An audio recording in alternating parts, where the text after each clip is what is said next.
Bien-aimés dans le Seigneur, alors que nous refermons les pages de cette année 2025, prenons un instant pour contempler la fidélité de Dieu. Notre année de l'action touche à sa fin, mais les œuvres du Seigneur demeurent éternelles. Revivons ensemble ces moments où le ciel a touché la terre, où la parole s'est manifestée avec puissance et où nos vies ont été transformées.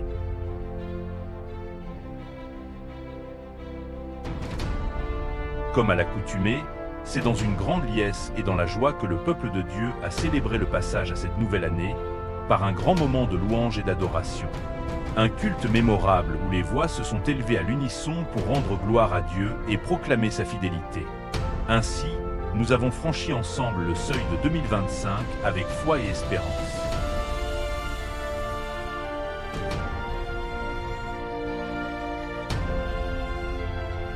Après ce moment de communion, notre Père l'apôtre Jean-Claude Missy a délivré une puissante prédication sous le thème « Sans Dieu, ne crois pas que tu es fort, tu es faible ». Cette prédication nous interpelle sur une vérité essentielle de la foi chrétienne. L'homme ne peut être réellement fort sans Dieu. Elle rappelle que la force véritable ne vient ni des capacités humaines, ni des positions sociales, ni des efforts personnels, mais d'une relation vivante et sincère avec Dieu. S'appuyant sur les paroles de Jésus dans l'Évangile selon Jean, chapitre 15, l'apôtre utilise l'image de la vigne et des sarments. Jésus est la vigne, la source de la vie, et les croyants sont les branches. Une branche séparée de la vigne ne peut ni vivre ni porter de fruits. De la même manière, un chrétien sans communion avec Dieu demeure spirituellement faible, même s'il se croit fort. Le message insiste sur la nécessité de demeurer en Christ. Demeurer, ce n'est pas seulement fréquenter l'Église ou se réclamer du christianisme, c'est vivre selon la parole de Dieu, marcher dans l'obéissance et faire la volonté du Père. La prédication met en garde contre une foi superficielle, fondée uniquement sur les déclarations, les prières ou les pratiques religieuses. Dieu n'agit pas sur la base de paroles vides, mais selon des principes spirituels établis. Sans une vie alignée avec Christ, les prières restent sans fruit et la foi demeure stérile. L'apôtre souligne ensuite les conséquences d'une vie sans Dieu. Sans la présence de Jésus, la vie devient instable, vulnérable et exposée aux épreuves. La personne peut croire qu'elle avance, mais elle reste spirituellement faible et sans impact durable. À l'inverse, celui qui demeure en Christ porte beaucoup de fruits. Sa vie glorifie Dieu, ses prières trouvent des réponses, et sa foi produit des résultats visibles. Cette communion avec Jésus devient une source de force, de stabilité et de bénédiction. La prédication rappelle également que Jésus seul est la source. Les pasteurs, les responsables spirituels et les traditions religieuses ne sont que des instruments. Placer sa confiance dans les hommes au lieu de Christ conduit inévitablement à la déception. En somme, le message lance un appel clair et direct. Reconnaître sa faiblesse sans Dieu, se connecter pleinement à Jésus-Christ et choisir de demeurer en lui pour vivre une foi authentique, forte et fructueuse. Car sans Dieu, l'homme est faible, mais avec Dieu, il peut porter du fruit et accomplir la volonté du Père. En février, une puissante chaîne de prières a mobilisé l'Assemblée du 19 au 21. Durant ces 3 jours, l'apôtre nous a édifiés sur un thème porteur d'espérance. Dieu prépare quelque chose d'incroyable pour toi. Même si aujourd'hui tu ne le vois pas encore, même si tout semble calme ou confus, Dieu est à l'œuvre. Ce qu'il prépare dépasse ton entendement et va bien au-delà de ce que tu imagines. Lorsque l'ange parla à Marie, il lui annonça une promesse impossible selon les règles humaines. Pourtant, ce qui devait arriver venait de Dieu. Cela nous rappelle que Dieu n'a pas besoin de conditions parfaites pour agir. Il choisit, il appelle et il accomplit ce qu'il a décidé. Ce qui vient de lui ne dépend ni de ton passé, ni de tes limites.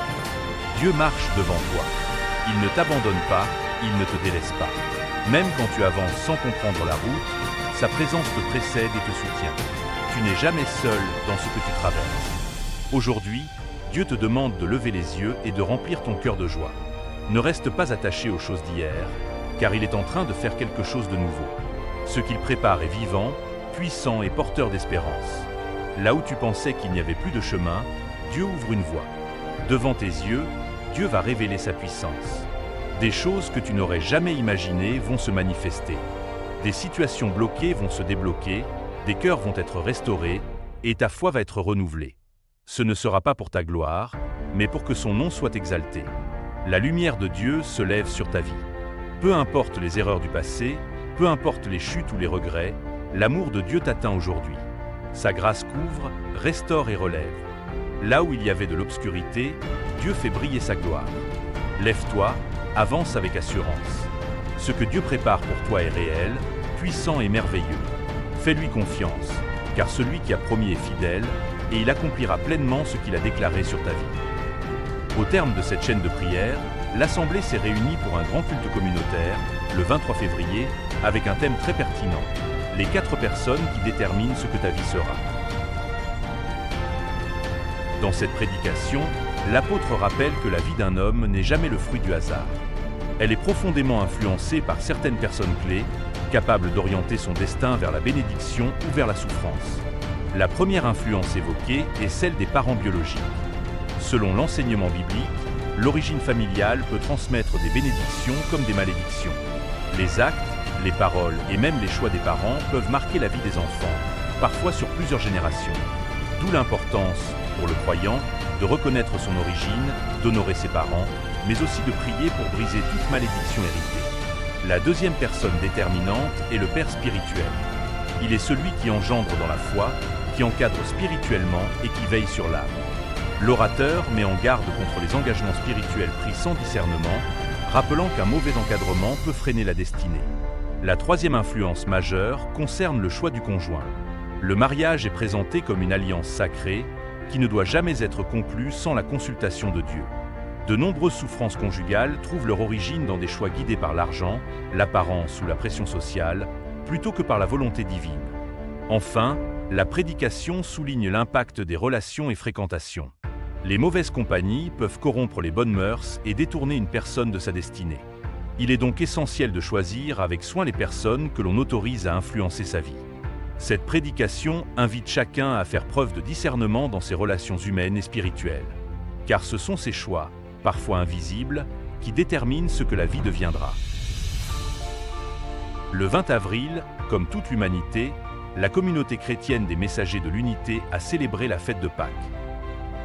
À cette occasion, l'apôtre Jean-Claude Nissi a partagé avec le peuple de Dieu un message basé sur l'œuvre de Jésus sur la croix. La prédication développe avec profondeur le thème de l'œuvre accomplie par Jésus-Christ sur la croix. Elle rappelle que la croix n'est pas un simple symbole religieux ni un événement historique lointain, mais la manifestation concrète de la puissance de Dieu pour le salut de l'humanité. Pour ceux qui croient, la croix devient une source de vie, de transformation et de victoire. À la croix, Jésus a volontairement livré son corps et versé son sang. Par ce sacrifice, le miracle du salut s'opère. L'homme passe de la mort spirituelle à la vie éternelle. La croix libère le croyant de la condamnation, du jugement et de la culpabilité du péché. Ce qui était perdu est restauré, et l'accès à Dieu est de nouveau ouvert. La prédication insiste également sur le miracle de la réconciliation. À la croix, Dieu tend la main à l'humanité et appelle l'homme à revenir vers lui.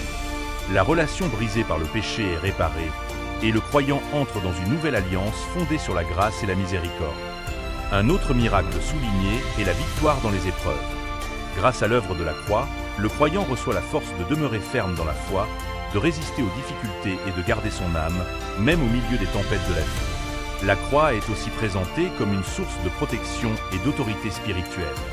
Elle garantit aux croyants la victoire sur le mal, la paix intérieure et l'assurance de l'amour constant de Dieu.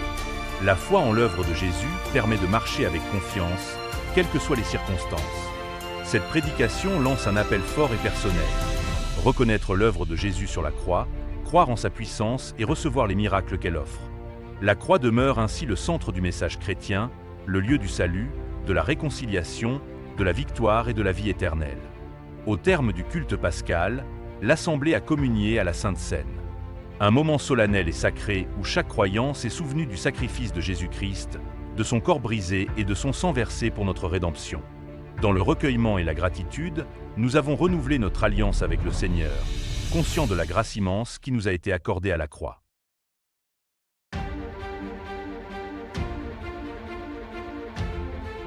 Le dimanche 8 juin, qui correspondait au jour de la Pentecôte, la communauté tout entière a célébré non seulement la venue du Saint-Esprit de Dieu, mais également les 30 ans d'appel au ministère apostolique de notre Père l'apôtre Jean-Claude Nissi. Car ce fut un 8 juin de l'année 1995, au Palais des Congrès de Brazzaville, que l'homme de Dieu américain David Udjuma a présenté à toute l'Assemblée un nouvel apôtre qui allait s'élever et faire de grandes réalisations en République du Congo. 30 ans plus tard, la prophétie s'accomplit sous nos yeux. L'œuvre de Dieu se déploie avec puissance, et le meilleur reste à venir, car Dieu n'a pas fini de bénir et d'élever son ministère.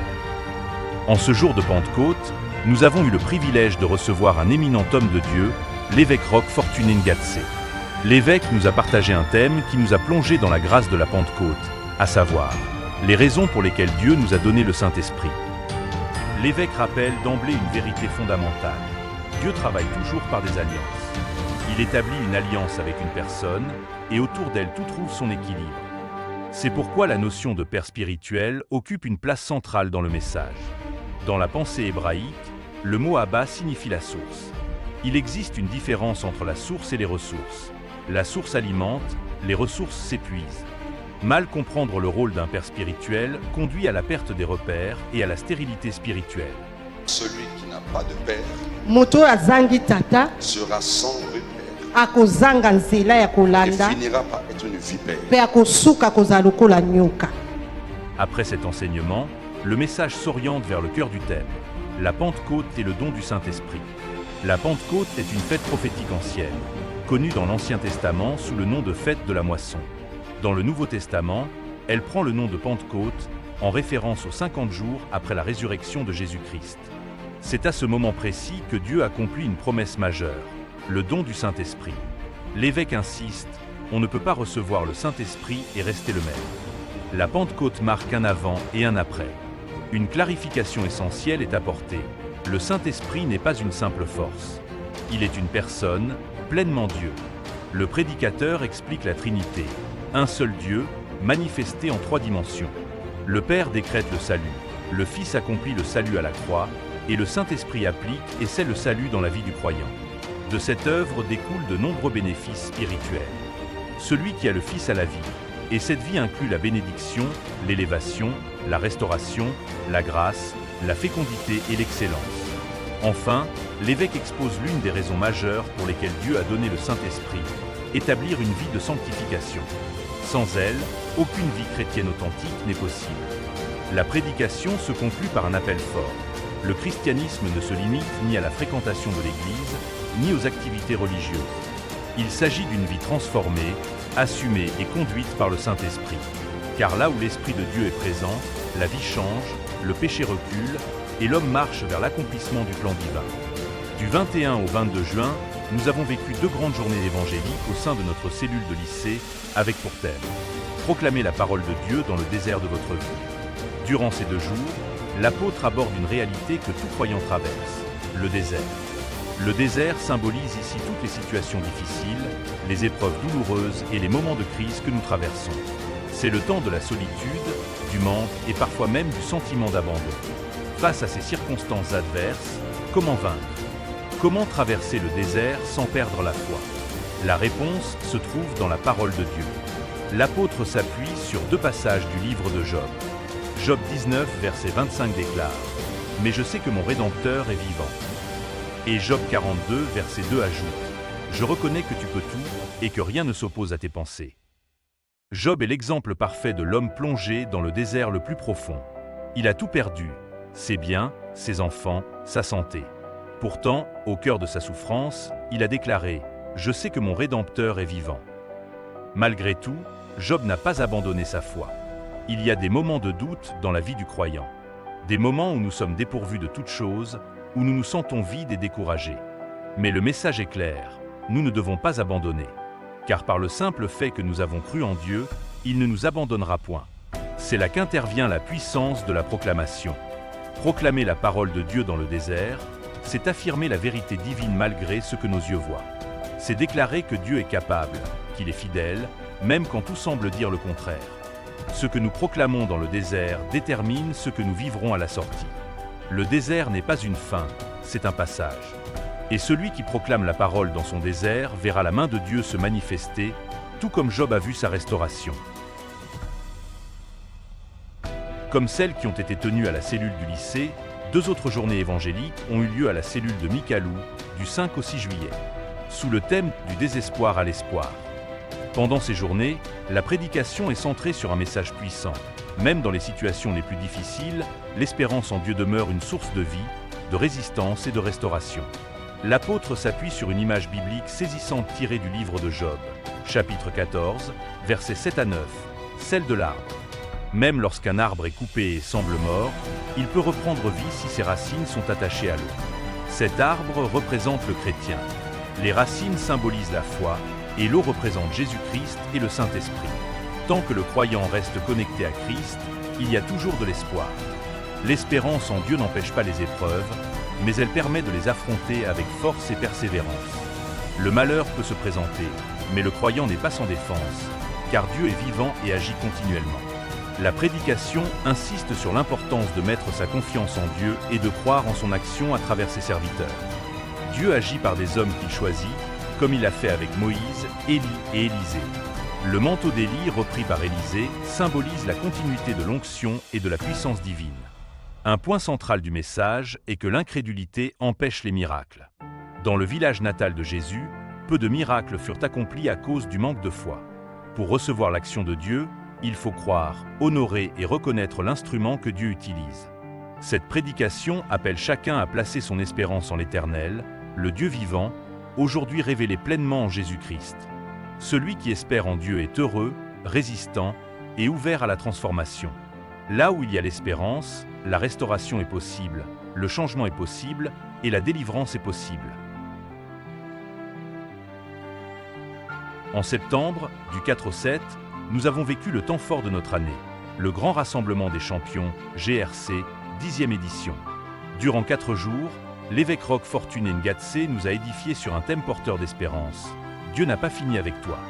Le premier jour, le message s'appuie sur 2 Rois 13, verset 21, l'histoire de la mort du prophète Élisée et de la résurrection d'un homme au contact de ses ossements. Cette scène illustre la puissance de l'onction de Dieu, capable de transformer la mort en vie.